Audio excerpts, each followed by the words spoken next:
MP Sivanath తీరును ఖండించిన MRPS Tiruvuru MLA Koligipudi Srinivas పట్ల MP Kesineni Sivanath వ్యవహరిస్తున్న తీరును ఎంఆర్పీఎస్ ప్రతినిధులు తీవ్రంగా ఖండించారు. దళితుడైన శ్రీనివాసరావును చిన్నచూపు చూస్తూ చులకన భావంతో బెదిరింపు చర్యలకు పాల్పడుతున్న ఎంపీ శివనాథ్ వైఖరి గర్హనీయమన్నారు. గతంలో ఎంపీలుగా చేసిన వారెవరూ ఇలా చిల్లరగా వ్యవహరించలేదని, ఇప్పటికైనా శివనాథ్ హుందాగా వ్యవహరించాలని వారు సూచించారు. లేని పక్షంలో ఎంఆర్పీఎస్ గా చూస్తూ ఊరుకునే ప్రసక్తి లేదని వారు హెచ్చరించారు. సికామణి సెంటర్లోని బాబు జగ్జీవన్ రామ్ హాల్లో ఏర్పాటు చేసిన విలేకరుల సమావేశంలో ఎంఆర్పీఎస్ రాష్ట్ర అధ్యక్షుడు ఎలీషా మాదిగ, జాతీయ నాయకుడు వెంకటేశ్వరరావు మాదిగ, జిల్లా అధ్యక్షులు కోట డానియల్ తదితరులు మాట్లాడుతూ ఎంపీ కేశినేని శివనాథ్ తీరును తప్పుపట్టారు. విద్యావంతుడైన కొలిగిపూడి శ్రీనివాస్పై సాటి దళిత పేటీఎంలతో దాడులు చేయించడం, బెదిరింపులకు దిగడం ఎంపీ కేశినేని శివనాథ్కు సరికాదని హితో పలికారు. మాదిగలకు చెప్పులు కుట్టడమే కాదు, అవసరమైతే చెప్పుతో కొట్టగలరనే విషయాన్ని గ్రహించాలని సూచించారు. ఇప్పటి వరకు విజయవాడలో పనిచేసిన ఎంపీలెవరూ దళితుల పట్ల ఇంత చులకన భావంతో వ్యవహరించలేదన్నారు. నెమలి వేణుగోపాల స్వామి ఆలయంలో జరిగిన ఘటనను ఉదాహరిస్తూ అక్కడ తప్పు 100% ఎంపీ శివనాథ్దేనని స్పష్టం చేశారు. స్థానిక ఎమ్మెల్యేగా తనకున్న హక్కును కొలికిపూడి శ్రీనివాస్ వినియోగించుకుంటే తప్పు పట్టడం దారుణమన్నారు. ఈ ఘటనను రాద్ధాంతం చేస్తూ దళితులతోనే ఆయనపై దాడులకు బెదిరింపులకు దిగడని ఎంఆర్పీఎస్ తీవ్రంగా ఖండిస్తోందన్నారు. హద్దు మీరి వ్యవహరిస్తున్న ఎంపీ కేశినేని శివనాథ్ పై SC/ST చట్టం కింద కేసు నమోదు చేయాలని వారు డిమాండ్ చేశారు. ఇలాంటి ఘటనలు పునరావృతమైతే చూస్తూ ఊరుకోబోమని వారు హెచ్చరించారు. ఈ విషయం పార్టీ అధిష్టానం దృష్టికి వెళ్లినా స్పందించకపోవడం దారుణమన్నారు. శ్రీనివాస్ కి ఏమైనా జరిగితే అందుకు వారే బాధ్యత వహించాల్సి వస్తుందని స్పష్టం చేశారు. తిరువురులో రాజకీయ ప్రాబల్యం కోసమే శివనాథ్ ఇదంతా చేస్తున్నారని మండిపడ్డారు. విలేకరుల సమావేశంలో ఎంఆర్పీఎస్ నగర్ అధ్యక్షుడు వేల్పుల సురేష్ మాదిగ తదితరులు పాల్గొన్నారు. నిజంగా మీరు పీసులు చేస్తా కూర్చుంటే మేము చూస్తూ కూర్చుంటాం అనుకుంటున్నారా? మీ వర్గం వారికి, మీ అనుచరులకు చెప్పండి. మాకు తోలు తీయడం వచ్చు, తోలు ఎండగట్టడం వచ్చు, చెప్పులు కొట్టడం వచ్చు, అదే చెప్పుతో చెంప పగిలేలా కొట్టడం కూడా తెలుసు మా వర్గం వారు. అలాగే చాలామంది దళిత నాయకులు మాట్లాడుతున్నారు కొలిగిపూడి శ్రీనివాస్ గారు తప్పని. మీరు నిజంగా చెప్తున్నాను, ఈ పేటీఎం దళిత కార్డు నాయకులందరికీ కూడా మీరు నిజమైన అంబేద్కర్ వారసులు అయితే అంబేద్కర్ గారు ఈ రోజుకి కూడా దళితులకి సమానత్వం రావాలి, దళితుల సమాజంలో ఆర్థికంగా రాజకీయంగా ఎదగాలి అని ఆయన రాజ్యాంగంలో రిజర్వేషన్లు పొందుపరిస్తే ఈరోజు ఎన్డీఏ కూటమిలో ఈ SC రిజర్వేషన్లు వచ్చింది 21 సీట్లు అయితే ఎక్కడైతే దళితుడు ఉన్నాడో ఆ దళిత ఉన్నటువంటి నియోజకవర్గాన్ని పదవులు మాత్రం మా దళితులకు అంటగట్టి రాజ్యాధికారం పెత్తనం మీరు చలాయించాలనుకుని మీ వర్గం వారు అక్కడ ప్రయత్నిస్తూ దళితులను రెచ్చగొట్టి వాళ్ళపైన ఎమ్మెల్యే గారి పైన వాళ్ళు రెచ్చగొట్టడం అనేది ఇది సరైన పద్ధతి కాదు. ఖచ్చితంగా మేము చెప్తున్నాం, దళిత నాయకులందరికీ మేము చెప్తున్నాం, ఒక కాకికి ఏదైనా అన్యాయం జరిగితే చుట్టూ కాకులు వచ్చి 10 మంది అరుస్తాయి. ఒక దళితుడి పైన అవమానాలు జరుగుతూ ఆయన మీద మహిళలతో ప్రెస్ మీట్లు పెట్టిస్తూ, దళిత సంఘాలతో ప్రెస్ మీట్లు పెట్టిస్తూ ఆయన చంపుతాం, ఆయన కొడతాం, ఆయన తిరగనివ్వం, ఆ ఎమ్మెల్యే మాకొద్దని మాట్లాడిస్తున్నారంటే కనీసం మాట్లాడే నాయకులందరికీ కూడా కొద్దిగైనా సిగ్గుండాలి. నిజమైన అంబేద్కర్ వారసులైతే, నిజమైన దళిత నాయకులైతే ఒక దళిత నాయకుడిని, ఒక దళిత ఎమ్మెల్యేని ఆనాడు ఇంత హింసిస్తున్నప్పుడు మీరు దళిత నాయకుడు ఎమ్మెల్యే పక్కన నిలబడాల్సింది పోయి అగ్రకులం మీకు నిజంగా అదే ఎమ్మెల్యే సీటు మీకు కావాలనుకుంటే చాలామంది ఈనాడుకి కృష్ణమాదిక్ గారు ఎప్పుడు ఒకటే నేర్పిస్తారు, దళితులు ఎవరైనా కూడా ఆనాడు ఇంద్రకుమార్ మ్యాగ్వార్కి విషయంలో ఆయన చనిపోయినప్పుడు ఆయన విషయంలో మేము రాష్ట్ర వ్యాప్తంగా ధర్నా చేసాం. అలాగే ఈ భారతదేశం సుప్రీంకోర్టు ప్రధాన న్యాయమూర్తి అయినటువంటి డాక్టర్ బిఆర్ గవాయ్ గారికి కూడా అన్యాయం జరిగినప్పుడు ఢిల్లీ స్థాయిలో మేము ధర్నాలు చేస్తున్నాం. అంటే సామాన్యుడి స్థాయి నుంచి పెద్ద స్థాయి వరకు ఎవరికి అన్యాయం జరిగినా కూడా దళితుల పక్షాన నిలబడే ఏకైక నాయకుడు మందకృష్ణ మాదిగ గారు మాత్రమే. మళ్ళీ మేము చెప్తున్నాము, ఖచ్చితంగా ఈ అంశాన్ని మీరు రిపీట్ చేస్తే పద్మశ్రీ మందకృష్ణ మాదిగ గారి నాయకత్వంలో రాష్ట్ర వ్యాప్తంగా, దేశవ్యాప్తంగా కూడా ఈ ఎంపీ గారు చేస్తున్నటువంటి, ఎంపీ గారు అనుచరులు చేస్తున్నటువంటి విధానాలను ఖండిస్తూ జిల్లా మొత్తం కూడా అన్ని నియోజకవర్గాల్లో, అన్ని గ్రామాల్లో కూడా పద్మశ్రీ మందకృష్ణ మాదిగ గారి నాయకత్వంలో మేము కార్యాచరణ ప్రకటిస్తాం. విజయవాడ ఎంపీ కేశినేని శివనాథ్ చిన్ని గారు చేస్తున్నటువంటి విధానం అద్దుమీరుతుందని చెప్పేసి ఈ సందర్భంగా ఎంపీ గారికి గుర్తు చేస్తూ ఉన్నాం. ఎందుకంటే కొలకలూరి శ్రీనివాసరావు మాదిగ అతన్ని ఏం చేసినా ఎవడు అడిగేవాడు లేడని చెప్పేసి ఒక సులకన భావన మీలో కనపడతా ఉంది. ఈ విధానం కరెక్ట్ కాదు. ఒక ఎమ్మెల్యేకే కాదు, తెలుగుదేశం పార్టీలో ఉన్న ఒక ఎమ్మెల్యేకే కాదు, చిన్న కార్యకర్తకి, ఒక మాదిగ కార్యకర్తకి అన్యాయం జరిగినా మేము నిలబడతాం, మాట్లాడతాం. మా జాతిని కాపాడుకునే బాధ్యత మా మీద ఉందని చెప్పేసి ఈ సందర్భంగా గుర్తు చేస్తూ ఉన్నాం.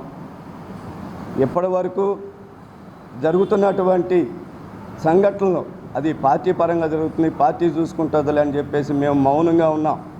ఎప్పుడు కూడా ఇంతవరకు పొల్లెత్తి మాట్లాడాల. మొన్న వేణుగోపాలస్వామి గుళ్ళో జరిగినటువంటి రాద్ధాంతం ఇది 100% ఎంపీ చిన్నిదే తప్పు. ఎమ్మెల్యే గారు ఎంపీ గారి కంటే ముందే ఆ గుళ్ళోకి వెళ్ళటం జరిగింది.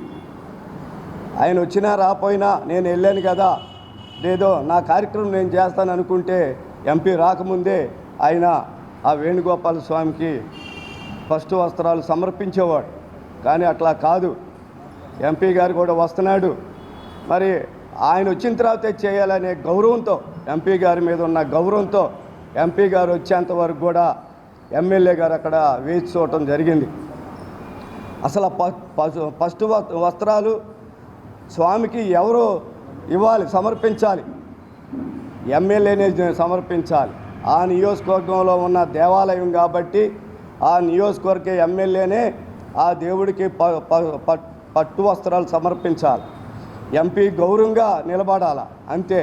అట్లా కాకుండా ఎమ్మెల్యే చేయాల్సిన పనిని ఎంపీ దౌర్జన్యంగా తీసుకొని చేస్తూ ఊరుకుంటుంటే మానవత్వ అభిమానం ఉన్నవాళ్ళు ఎవరో చూస్తా ఊరుకోరు. ఈ నెల 8వ తేదీ నుంచి 15వ తేదీ వరకు ప్రజా సమస్యలపై ప్రతి గడపకు వెళ్లి ప్రజాగళం పేరుతో కార్యక్రమం నిర్వహించనున్నట్లు సిపిఎం రాష్ట్ర కమిటీ సభ్యులు దోనేపూడి కాశీనాథ్ తెలిపారు. నగరంలోని శ్రీశ్రీ భవన్లో నిర్వహించిన మీడియా సమావేశంలో ఈ కార్యక్రమానికి సంబంధించిన వాల్ పోస్టర్ను ఆయన విడుదల చేశారు. ఈ కార్యక్రమం ద్వారా ప్రజల సమస్యలను నేరుగా తెలుసుకుని వాటి పరిష్కారం కోసం పోరాటం చేయాలని సిపిఎం నిర్ణయించిందని చెప్పారు. ఈ సందర్భంగా కాశీనాథ్ మాట్లాడుతూ నగరంలోని పలు ప్రాంతాల్లో ప్రజలు ఎదుర్కొంటున్న సమస్యలు రోజురోజుకి పెరుగుతున్నాయని తెలిపారు. ముఖ్యంగా దోమల బెడద తీవ్రంగా ఉందని, డ్రైనేజీ వ్యవస్థ సరిగా లేక ప్రజలు తీవ్ర ఇబ్బందులు పడుతున్నారని చెప్పారు. కాలువలు సరిగా శుభ్రం చేయకపోవడం వల్ల చెత్త పేరుకుపోయి దోమలు విపరీతంగా పెరుగుతున్నాయని, దీనివల్ల ప్రజలు ఆరోగ్య సమస్యలు ఎదుర్కొంటున్నారని పేర్కొన్నారు.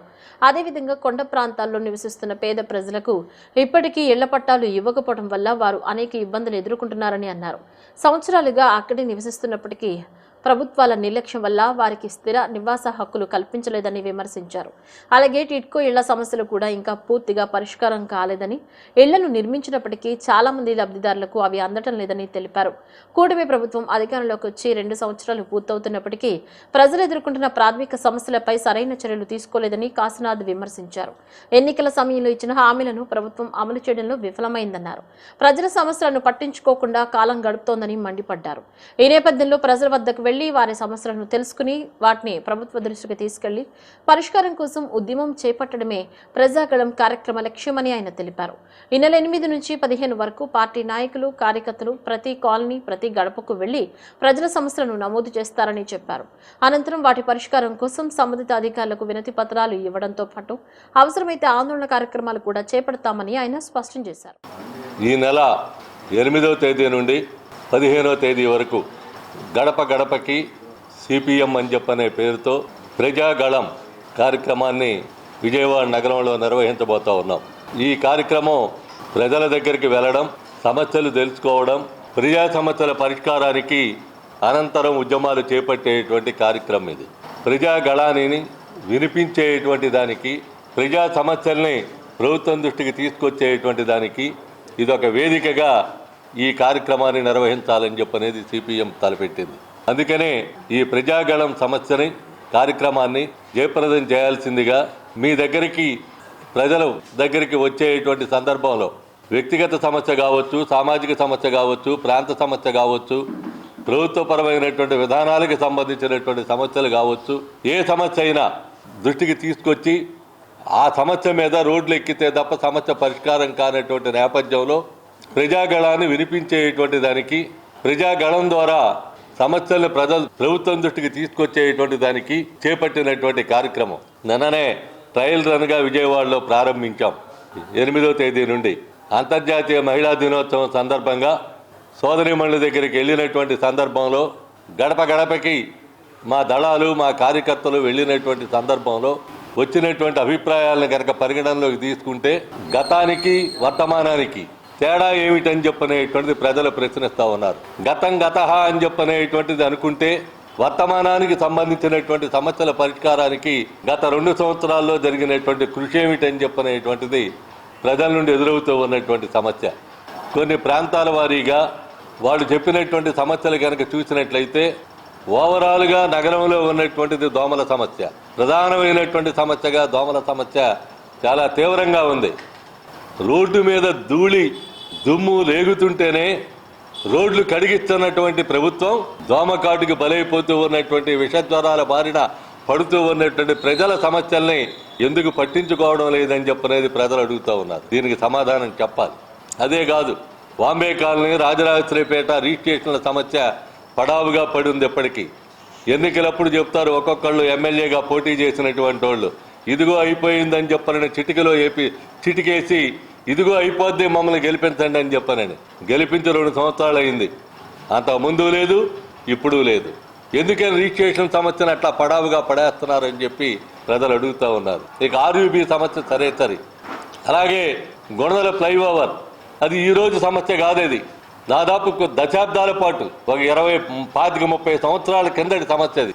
ఎవరూ కూడా పరిష్కారం చేసినటువంటి దాఖలాలు కనపట్ల. నగరంలో దోమల నివారణకు అధికారులు తక్షణ చర్యలు చేపట్టాలని సిపిఎం పార్టీ సెంట్రల్ సిటీ నగర కార్యదర్శి బి రమణారావు, కార్యదర్శి వర్గ సభ్యుడు కె దుర్గారావు డిమాండ్ చేశారు. ప్రజలను దోమల సమస్య నుంచి కాపాడేందుకు ప్రతి కుటుంబానికి ఉచితంగా దోమల తెరలు పంపిణీ చేయాలని కోరారు. 61వ డివిజన్ శాంతినగర్లోని మలేరియా కేంద్రం వద్ద సిపిఎం పార్టీ ఆధ్వర్యంలో దోమల బ్యాట్లు, దోమల తెరలు కప్పుకుని వినూత్నంగా ధర్నా కార్యక్రమం నిర్వహించారు. ఈ కార్యక్రమంలో సిపిఎం సెంట్రల్ సిటీ నగర కార్యదర్శి బి రమణారావు, కార్యదర్శి వర్గ సభ్యుడు కె దుర్గారావు పాల్గొన్నారు. ఈ సందర్భంగా వారు మాట్లాడుతూ దోమల కాటుల వల్ల ఈ ప్రాంత ప్రజలు అనేక రకాల విష జ్వరాలకు గురవుతున్నారని తెలిపారు. రాత్రి పగలు అనే తేడా లేకుండా దోమలు విపరీతంగా పెరిగిపోయి ప్రజలను ఇబ్బందులకు గురి చేస్తున్నాయన్నారు. నెలల తరబడి దోమల మందు పిచికారీ చేయకపోవడంతో పరిస్థితి మరింత విషమించిందని ఆవేదన వ్యక్తం చేశారు. అధికార ప్రతిపక్ష పార్టీలు విజయవాడ నగరపాలక సంస్థ కౌన్సిల్ సమావేశాల్లో వ్యక్తిగత ఆరోపణలు చేసుకుంటూ ప్రజా సమస్యలను పక్కదోవ పట్టిస్తున్నారని విమర్శించారు.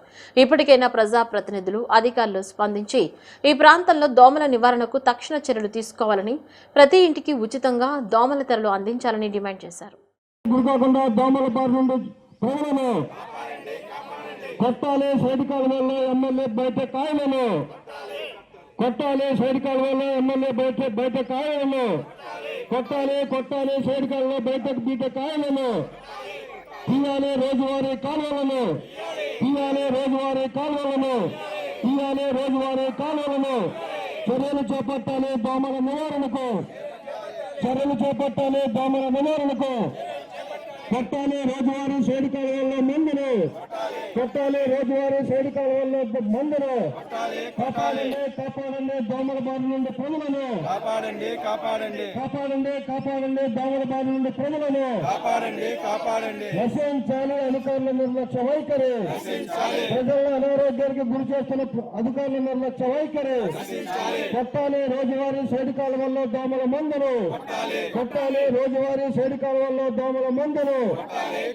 కాపాడండి, దోమల బారి నుండి ప్రజలను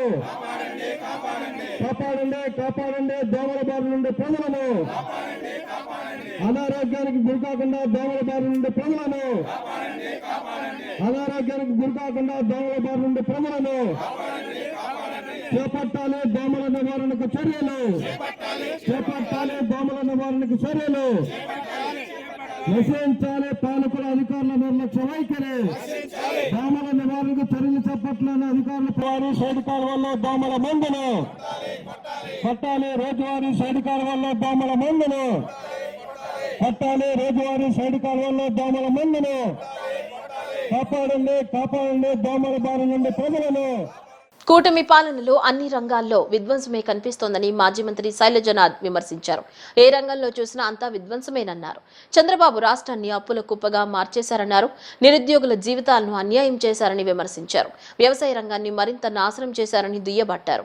ఎస్సీ, ఎస్టీ, బీసీ, మైనార్టీలకు 50 ఏళ్లకే పెన్షన్ ఇస్తామని మోసం చేశారని ఆరోపించారు.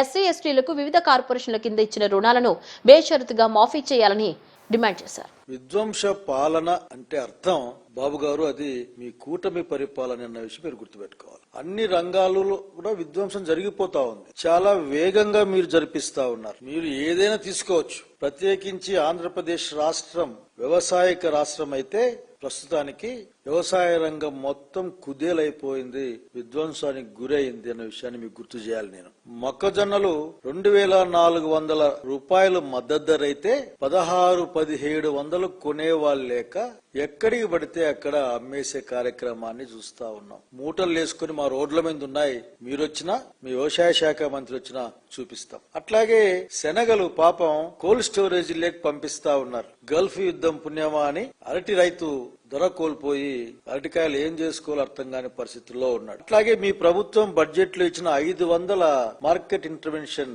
500 కోట్లు మార్కెట్ ఇంటర్వెన్షన్ ఫండ్ అనేది దేనికి ఏ మూలకు కూడా చేత రాదు అన్న విషయం అర్థమైతే మీకు విధ్వంసం అంటే ఏందో మీకు అర్థమవుతుంది. మీ యొక్క విధానాల వల్ల మొత్తం వ్యవసాయ రంగం ఈరోజు విధ్వంసానికి గురైంది.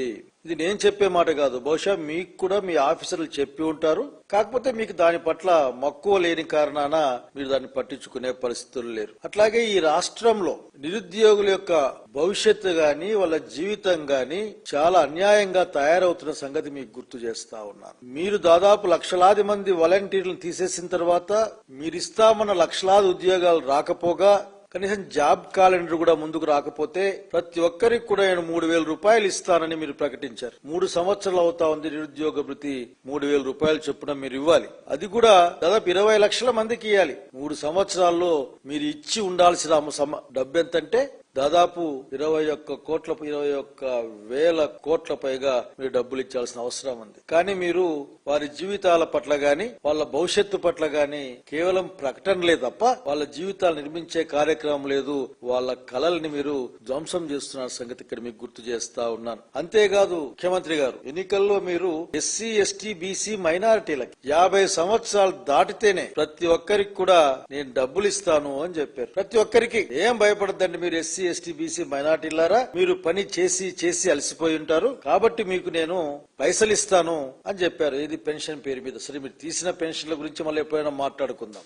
కేవలం పీజీఆర్ఎస్ ఫిర్యాదులే కాకుండా పురమిత్ర ద్వారా వచ్చే సమస్యలను కూడా ఎప్పటికప్పుడు పరిష్కరిస్తున్నట్లు నగరపాలక సంస్థ కమిషనర్ ధ్యానచంద్ర పేర్కొన్నారు.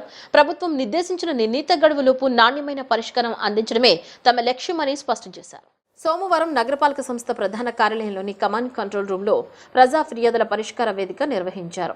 ఈ సందర్భంగా విజయవాడ నగరపాలక సంస్థ కమిషనర్ ధ్యానచంద్ర, కమిషనర్ జోనల్ కార్యాలయాల్లో జరుగుతున్న ఫిర్యాదుల ప్రక్రియను వీడియో కాన్ఫరెన్స్ ద్వారా పర్యవేక్షించడమే కాకుండా స్వయంగా ప్రజల నుంచి వినతులు స్వీకరించి అధికారులతో సమీక్షించారు. అనంతరం కమిషనర్ ధ్యానచంద్ర మాట్లాడుతూ ఈ రోజు వివిధ విభాగాలకు సంబంధించి మొత్తం 60 దరఖాస్తులు అందాయని, ఇందులో ముఖ్యంగా టౌన్ ప్లానింగ్, ఇంజనీరింగ్ మరియు త్రాగునీటి సమస్యలపై ఫిర్యాదులు వచ్చాయని ఆయన తెలిపారు. కేవలం పీజీఆర్ఎస్ ఫిర్యాదులే కాకుండా పురమిత్ర ద్వారా వచ్చే సమస్యలను కూడా ఎప్పటికప్పుడు పరిష్కరిస్తున్నట్లు పేర్కొన్నారు. ప్రభుత్వం నిర్దేశించిన నిర్ణీత గడువులోపు నాణ్యమైన పరిష్కారం అందించడమే తమ లక్ష్యమని, ముఖ్యంగా గతంలో రీఓపెన్ కేసులపై అధికారులు క్షేత్రస్థాయిలో పరిశీలన చేసి సమస్యలు పునరావృతం కాకుండా చూడాలని కమిషనర్ ఆదేశించారు. ఇది కాకుండా మనం ఒకవైపు పీజీఆర్ఎస్ ఇష్యూస్తో పాటు పురమిత్ర కంప్లైంట్స్ కూడా మనము రెగ్యులర్గా డిస్పోజ్ చేస్తూ వస్తున్నాము. సో మనకి ఇప్పుడు ఏంటంటే ప్రతి అప్లికేషన్ కూడా తీసుకుని పై అధికారులు ఎస్పెషల్లీ రీఓపెన్ కేసెస్ ఏమన్నా ఉంటే ప్రాబ్లం ఉన్న చోటుకి వెళ్ళి అక్కడ పబ్లిక్ని అడిగి అక్కడ ప్రాబ్లమ్ని with in SLA period close చేయడానికి అన్ని చర్యలు కూడా అన్ని లెవెల్ ఉన్న అధికారులు కూడా ప్రత్యేకంగా చర్యలు తీసుకుని రీఓపెన్ అవ్వకుండా చూసుకోవాలని ఒక ఆలోచనతో గవర్నమెంట్ ఇన్స్ట్రక్షన్స్ ఇంప్లిమెంట్ చేస్తారు. బులెటిన్ ముగించే ముందు హెడ్లైన్స్ మరోసారి.